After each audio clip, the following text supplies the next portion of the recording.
வணக்கண்ணா. வணக்கம். இந்த ஆண் பாவம் படம் பார்த்தோம். ஆண் அந்த பாவம் பொல்லாது. ஆமா. ஆண் பாவம் பொல்லாதது. ஏன்னா ஏற்கனவே ஆண் பாவம்னு ஒரு படம் இருக்கு. ஆண் பாவம் பொல்லாதுன்னு ஒரு படம் பார்த்தோம். அந்த படம் வந்து நகைச்சுவையா தான் எனக்கு இருந்தது. ஆனா அதுக்குள்ள ஒரு சின்ன சின்ன அரசியல் நகர்வு நெறைய ஒரு விழிப்புணர்வு மாரி எனக்கு இருந்தது. ஆனா அத நெறைய பேர் எப்படி எடுத்துக்கினாங்கன்னு தெரியல. நீங்க உங்கள் பார்வையில அந்த படம் எப்படி இருந்தது? அந்த நம்ம படம் 2 பேசுற பேருடைய அரசியல் பார்வையில சொல்லுங்க. பேசுவோம். அதாவது சரி, படம் சரி. படம் வந்து ஏன் நீங்க பார்த்தீங்கன்னு சொல்லுங்க? இல்ல ஆண் பாவம் பொல்லாததுன்னு இருந்தது. நான் அதனாலேயே போய் பார்த்தேன். ஏன்னா சரி ஒருவேள ஆண்கள் படுற அந்த கஷ்டம், அவங்க ஆண்கள் என்ன நெனைக்கிறாங்க? பொல்லாதவர்கள் அப்டின்னா எல்லாம் இல்ல ஆண் பாவம் பொல்லாதது அப்டின்னா நான் அப்படிதான் பார்த்தேன்.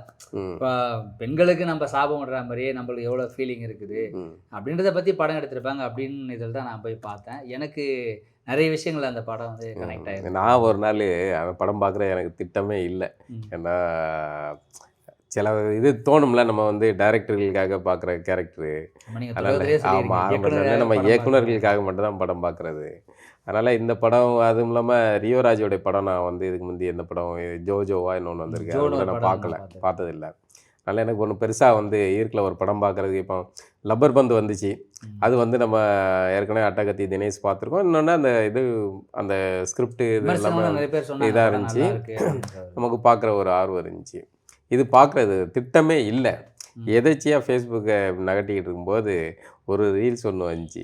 அதில வந்து Periyar, Ambedkar, G Karl Pope Marx. ம். அப்படின்னு இருக்கு. இல்ல அது ஜி போப் இல்ல. அது கார்ல் மார்க்ஸ் அப்படின்னு கிண்டலா வரும்ல. அந்த ரீல்ஸ் பார்த்தேன். என்னடா செம ஜாலியா இருக்கே! அப்படின்னு தான் வந்து படம் பார்க்க போனேன். ம். ஆ படம் வந்து ரொம்ப பிரமாதமா இருந்துச்சு. இது நம்ம நம்ம இந்த உரையாடல் கூட வந்து படம் சம்மந்தமான விமர்சனம் கிடையாது. நம்ம ம். பொதுவாவே வந்து சமூகம் சார்ந்த படங்கள், திரைப்படங்கள் வர்றத மட்டுமே எடுத்து நம்ம பேசுற மாரி தான் வச்சிருக்கோம். அப்போ இந்த படம் வந்து பார்த்தா நான் எதிர்பார்த்தத விட, படம் வந்து ரொம்ப ரசிக்கும்படியா இருந்தது. ஆச்சரியமா இருந்துச்சு எனக்கு. அந்த கொடுத்த காசுக்கு வந்து ஒர்த்தபுளா ஒருத்தர் இருந்துச்சு. அத டைரக்டர் வந்து கலையரசன் தங்கவேலு. கலையரசன் தங்கவேலுவா? அவருக்கு இது முதல் படமா? ஆமா முதல் படம். ஆமா. ரொம்ப சிறப்பா எடுத்திருக்காரு. முதல் படம் அப்படிங்கிற மாரி இல்லாத அளவுக்கு நல்ல ஒரு நேர்த்தியான திரைக்கதை. கான்செப்ட் நல்லா இருக்கு. கான்செப்ட் நல்லா புதுசா. இருந்துச்சு. இன்னொன்னு ஜாலியா இருந்துச்சுங்க படம். அதான் இன்றைக்கு அது ஒரு மிகப்பெரிய சமூக பிரச்சனை. இன்றைக்கு சமூகத்தில என்ன சூழல் நிலவுகிறது? இளம் தலைமுறை தம்பதிகள்ட்ட இவ்வளோ சிக்கல் இருக்கு.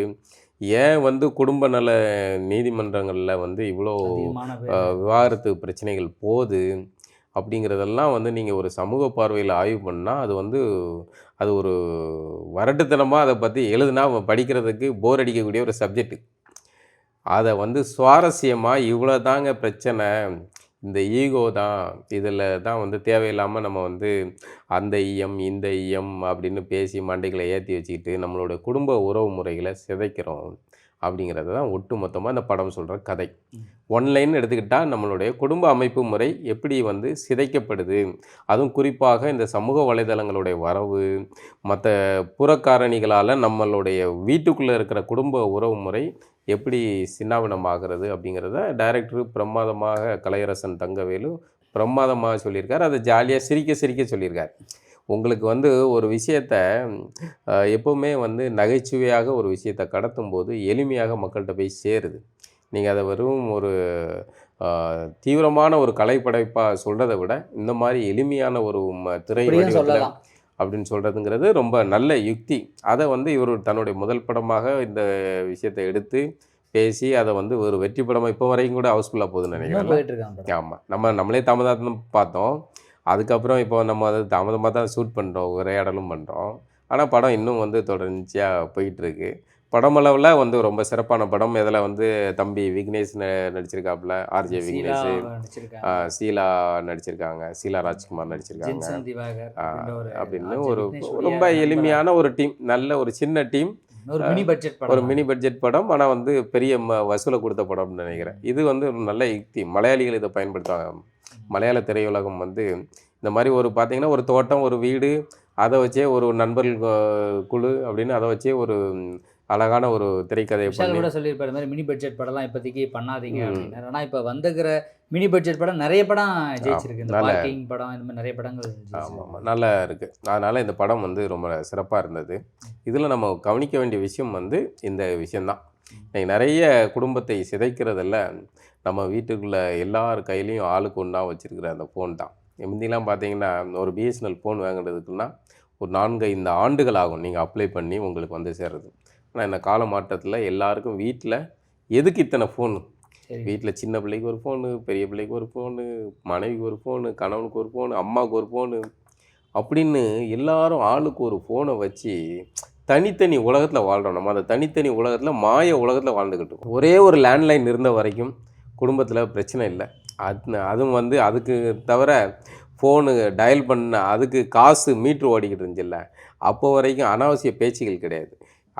ஆனால் என்னைக்கு வந்து எல்லாமே இலவசமாக மாறிச்சோ, இஷ்டத்துக்கு ஒன்றும் இல்லாததுக்கும் எல்லாத்துக்கும் பேசி பேசி அந்த குடும்பம் வந்து இதாகிட்டு. அதுவும் இன்னைக்கு சமூக இந்த வலைதளங்கள் ஃபோனு எல்லார்கிட்டையும் பரவலாக இருக்கிறதுனால உங்களுக்கு என்ன பிரச்சனை? இல்லை நமக்கு ஒரு ஃபோன் இருக்குல்ல. இல்லை அதுதான் இது வந்து இதை சொன்னால் அதுக்குள்ளே வந்து இது பற்றிலாம் ஏழைகளுக்கு எதிரான சிந்தனை, இது வந்து இவர்களுக்கு எதிரான சிந்தனை அப்படின்னு ஒரு ஃபோன் 2 ஃபோன் இருந்தது, பிரச்சனை இல்லைன்றீங்க. இன்னைக்கு எல்லாரும் ஃபோன் வாங்கணும், எல்லார்ட்டையும் ஃபோன் இருக்கு. அன்னைக்கு ஃபோன் இல்லாமல் இருந்துங்க.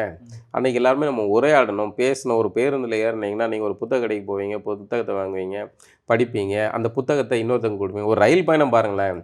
ரயில் பயணத்தில் நீங்கள் போனீங்கன்னா நீங்கள் ஒரு கொத்து ராணி வாங்கியிருப்பீங்க, தேவி வாங்கியிருப்பீங்க, தினத்தந்தி பேப்பர் வாங்கியிருப்பீங்க. அதை எடுத்து வச்சாச்சுன்னா நீங்கள் படிப்பீங்க, பக்கத்து சீட்டுக்காரர் படிப்பேன் அப்படின்னு படிப்பாங்க. மாதிரி அதில் இருக்க சப்ஜெக்ட் சம்மந்தமாக உரையாடல் நடக்கும். மொபைலே படிக்கிறோம் அப்படின்னு மொபைலில் படிக்கிறீங்களா? கரெக்டாக வந்துட்டீங்க. மொபைலில் படிக்கிறீங்க, ஆனால் நீங்கள் தானே பார்க்குறீங்க. அதுக்குள்ளே முடிஞ்சு போகுது. அதுவும் கூட உங்களுக்கு வந்து அந்த பார்க்குறது வந்து 3 செகண்டு 4 செகண்டுக்கு மேலே உங்களால் இது இல்லை. ஆனால் நீங்கள் ஒரு புத்தகத்தை எடுத்தால் முழுசாக படிக்க வேண்டிய இது இருக்குது. அப்போது இதுக்கு பின்னாடி பார்த்தீங்கன்னா ஒரு ஃபோன் அப்படிங்கிறது வெறும் ஒரு ஃபோன் கிடையாது. அது ஒரு சமூகத்தை வந்து அடுத்த தளத்துக்கு மாற்றக்கூடியதாக. அதுக்குள்ளே நல்ல விஷயங்கள் இருக்குது, எல்லாத்துலேயுமே ஒரு நல்ல விஷயங்கள் இருக்குது, கெட்ட விஷயங்கள் இருக்குது. இதில் இந்த ஃபோன் வரவு வந்து சில தொழில் வாய்ப்புகளை உருவாக்கி கொடுக்குது, நிறைய வாய்ப்புகளை உருவாக்கி கொடுக்குது, இல்லைன்னு இல்லை. ஆனால் அது வந்து குடும்ப உறவு முறைகளை சிதைக்குது. நம்ம எல்லாமே ஃபோன்லேயே வாழ்கிறோம். அப்பா ஒரு ரீல்ஸ் பார்க்காரு, பிள்ளை ஒரு ரீல்ஸ் பார்க்க, இப்படி ஃபோன் உலகத்துலேயே இருக்காங்க. ஃபோன்லேயே பார்த்து சிரிக்கும், அந்த உலகத்தையே வாழ்ந்துக்கிட்டு மாய உலகம். யாருக்கும் வாழ்க்கையில் சக மனிதர்களோட உரையாடலே விட்டு போச்சு. அதாவது எல்லாமே வந்து ரீல்ஸ் உலகமாகவும் ஷார்ட்ஸ் உலகமாகவும் அப்படியே மாறி போச்சு. ஒரு செட்டப்பாக ஒரு விஷயம் நடக்குது. ப்ரொமோஷனுக்கான வீடியோக்கள் எல்லாம் வந்து அதெல்லாம் வந்து கேஷுவலாக எடுக்கிறாங்க. அந்த செலிபிரிட்டிகளை வச்சுட்டு கேஷுவலாக கொடுக்குறாங்க. இப்போ இதை பார்க்குற ஒரு பெண் மனைவி வந்து நமக்கும் அவங்க அவங்களுக்கு மகிழ்ச்சியாக இருக்காங்க, சர்ப்ரைஸ் கொடுக்குறாங்க, கிஃப்ட்டு.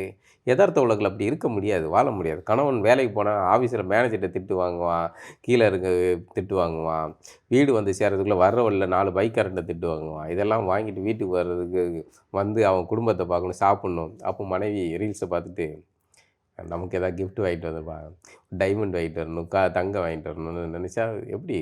அது ஒரு மாய உலகம். ஆனால் இந்த மாய உலகத்தை நம்ப வைக்குது பெண்கள்கிட்ட. அப்படி நம்ப வச்சு இந்த மாதிரியான சிக்கல்களை உண்டு பண்ணுது. இது ஒரு புறக்காரணிகளால் குடும்ப உறவு முறைகளில் நடக்கிற அழுத்தம். இந்த படத்துலையுமே அதை காட்டியிருப்பாங்க. அந்த பொண்ணு ரீல்ஸ் பார்த்துக்கிட்டு இருக்கும், அப்புறம் ரீல்ஸ் நடிக்கும், டான்ஸ் ஆடும், பொள்ளாச்சி சந்தையில்னு பாட்டெல்லாம் போடும், வைக்கும். இவன் வேலை முடிஞ்சிட்டு வருவான், சாப்பாடு இல்லைனா சாப்பாடு செய்யலாம். அதுக்கு தான் வந்துட்டோம்ல நாங்கள், ஸ்விக்கி ஜொமேட்டோ கொண்டு வந்துட்டோம்ல. சமையலறை உடைப்போம். சரி, எங்கே அன்பு என்ன இருக்குது பரிமாறுறது? அடிப்படையில் ஒரு வேலை, ஒரு வீட்டில் பாத்திரம் துலக்கிறது, பாத்திரம் கழுவுறது, எல்லாம் வந்து துணி துவைக்கிறது, இதெல்லாமே வந்து யார் செஞ்சாலுமே செய்ய முடியும். இது கணவன் மனைவி ஆண் தான் செய்யணும், பெண் தான் செய்யணும் அப்படிலாம் இல்லை. அன்றைய காலகட்டத்தில் ஆண் வந்து பெருவாரியாக உழைக்கிறதுக்கு வெளியே போனால், அதனால் அவன் பொருளாதாரத்தை ஈட்டுகிற பணியை செஞ்சால், பெண் குடும்ப நிர்வாகத்தை பார்த்துக்கினா சமையல் பண்ணுறது, துணி துவைக்கிறது, அதை தானே சொல்ல வரேன். பெண் இன்னைக்கு ஆணுக்கு சமமாக பெண்களும் வேலைக்கு போகிறாங்க. அப்படிங்கும்போது அந்த உழைப்பு, குடும்பத்தில் உழைக்கிற உழைப்பு பொதுவான உழைப்பாக மாறுது. சரியா? இதில் நான் வந்து வீட்டில் வந்து பாத்திரம் விலைக்கு கொடுக்குறது வந்து கௌரவ பிரச்சனையே கிடையாது. நம்ம குடும்பத்துக்கு நம்ம பாத்திரம் விலைக்கு கொடுக்குறோம், நம்ம குடும்பத்துக்கு காய் வெட்டி கொடுக்குறோம். நான் எங்கள் வீட்டில் நாங்கள் செய்தோம். இதெல்லாம் வந்து புரட்சியும் புண்ணாக்கெல்லாம் கிடையாது. என் மனைவிக்கு நான் வந்து அந்த இதில் சமயத்தில் பங்களிப்பு செய்கிறேன், அவங்க என்னுடைய பணியில் அவங்க பங்களிப்பு செய்கிறாங்க, அவ்வளோதான். இது பரஸ்பரம். இதில் வந்து பார்த்தீங்களா, அவர்கள் வந்து வீட்டில் வந்து சமையல் காய்கறி நறுக்கி கொடுக்கிறார், துணி துவைத்து கொடுக்கிறார், இது ஒரு புரட்சி அப்படிலாம் ஒன்றும் கிடையாது. கிரட்சிலாம் கிடையாது. சமையலில் நம்மளும் நம்ம சமைச்சாலும் சமைக்கும், அடுப்பு எரியும், காய்கறி வெட்டினா அந்த நறுக்கும். இதெல்லாம் பொதுவான இதாக மாறிடுச்சு. அப்போ இதில் வந்து நீங்கள் ஆணியம், பெண்ணியம், வெங்காயம்லாம் அவசியமே கிடையாது.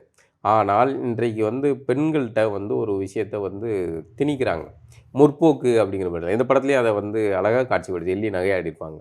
அதான் வந்து பெரியார் அம்பேத்கர் அப்படின்னு காம்பினேஷன். ஆமாம், அப்படின்னு மாறி இதாக இருக்குது. அந்த புரிதல் இல்லாமல், புரிதல் அதான் சரியான புரிதல் இல்லாதனால அந்த மாதிரி. அது சரியான புரிதல் வந்து பெண்ணியம் அப்படிங்கிறது என்ன அப்படிங்கிற புரிதலே இல்லாமல் ஒரு ஆணை மாதிரியான ட்ரெஸ்ஸு போடுறது, முடி வெட்டிக்கிடுறது, அதுதான் பெண்ணியம். அதை சொன்னால் வந்து என்ன பண்ணிடுவாங்க, இது வந்து பத்தியர்களாக ஆணாதிக்க சிந்தனைன்பாங்க. அதனால் பாதி பேர் வந்து அதை சொல்கிறது கிடையாது. இந்த டைரக்டர் வந்து எப்படி இவ்வளோ துணிச்சல் இதெல்லாம் பேசினாருன்னு அந்த காட்சியிலே வச்சுருப்பாங்க. ஒரு நிகழ்ச்சி, திரும்ப ஏதோ ஒரு குடும்ப நிகழ்ச்சி, அதில் போய் இந்த அம்மா ஸ்லீவ் போட்டுட்டு கால் மேலே போட்டு உட்காந்துருக்கு. அவங்களுடைய பார்வையில் அதையும் அந்த பையன் குறை சொல்ல மாட்டாங்க. ஒரு கலாச்சாரத்துக்குள்ளே ஒடுக்குது தானே. கலாச்சாரத்தை நீங்கள் பாதுகாக்கணும்னா நீங்கள் ஆண் பாதுகாத்துங்க, பெண்களையும் பாதுகாக்க சொல்கிறீங்க. இல்லை, அதான் அவள் வந்து ஒரு குடும்ப நிகழ்வில் நீங்கள் பொதுவான ஒரு நிகழ்வாக போய் இப்போ உட்காடுறீங்க. அப்போ பெரியவர்கள் வருவாங்க. பெரியவர்கள்ட்ட இயல்பாக ஒரு மரியாதை எதிர்பார்க்குறது தண்டனை. அதுக்காக பெரியவர்களுக்கு மரியாதை கொடுக்கக்கூடாது அப்படின்லாம் கிடையாதுல்ல. பெரியவர்கள்ட்ட மரியாதையாக இருக்கிறது ஒன்றும் கௌரவ குறைச்சல் கிடையாது. அது ஒன்றும் அடிமைத்தனம் இல்லைல்ல. அப்போ அதை தான் அங்கே சொல்கிறாங்க. அப்போ அங்கே என்ன சொல்கிறாங்க, பெண் எல்லாம் உடை குறைப்பு செய்கிறது, ஆடைகளை குறைச்சிக்கிடுறது, அதுதான் பெண்ணிய சுதந்திரம் அப்படின்னு போதிக்க. அது கிடையாது. இல்லை, அவங்க இப்போ தானே தொடங்கி வர. இல்லைங்க, அதை தான் அந்த தொடங்கி வர்றதே வந்து உங்கள்கிட்ட வந்து அபத்தமாக திணிக்கப்படுது. அது இந்த முற்போக்கு குரூப்புகளால் இந்த மாதிரியான விஷயங்களை கொண்டு வந்து திணிக்கும்போது அது தவறுதலாக புரிந்து கொள்ளப்படுது. சிந்தனையில் மாற்றம் வருவது, ஆணுக்கு சமமாக இந்த வகையிலும் நம்ம வந்து மேலேயும் கிடையாது கீழேயும் கிடையாது, அவன் என்னோட உயர்வானவங்க கிடையாது. அது வந்து எல்லாத்துக்குமே, பெண்ணியத்துக்கு மட்டும் இல்லை, அது சாதிய மணலில் ஆரம்பித்து எல்லாத்துக்குமே பொதுவானது தான். அந்த எண்ணத்தை தான் விதைக்கணும். ஆனால் இங்கே என்ன ஆகுதுன்னா, உடை குறைப்பு சுதந்திரம், அது பெண்ணியம்ங்கிற ஒரு தவறான சிந்தனை விதைக்கப்படுது. அது உங்களுக்கு ஒரு லிபரலைசேஷன் இருக்கு. இல்லை, அதை தான் சார். ஏன் சார் நீங்கள் அதை வந்து ஒரு நல்ல உடை, கண்ணியமான உடை போட்டுட்டு நீங்கள் இந்த பெண்ணியம் பேசினா ஆகாதா? அவங்களுடைய விருப்பம் தானே. இல்லை, அவங்க விருப்பம் சரிதாங்க. அதே விருப்பம் வந்து ஆணுக்கு பொறுத்த வச்சா சரியா இருக்குமா? இப்போ ஆண் நீங்கள் விருப்பத்துக்கு நீங்கள் ஜீன்ஸ் போடுறீங்க, டிஷர்ட் போடுறீங்க, யாரும் கேள்வி கேட்குறாங்க. ஆனால் பெண்கள் இந்த ஆடையை இல்லை, இது விருப்பத்தின் பேரில் தானே. இல்லை தான், சரி சார், இது விருப்பத்தின் பேரில் நம்ம அணிகிறதுங்கிறது தனிநபர்களுடைய சுதந்திரம். விருப்பத்தின் பேரில் நீங்கள் குடிக்கிறது உங்களுடைய தனிப்பட்ட சுதந்திரம்.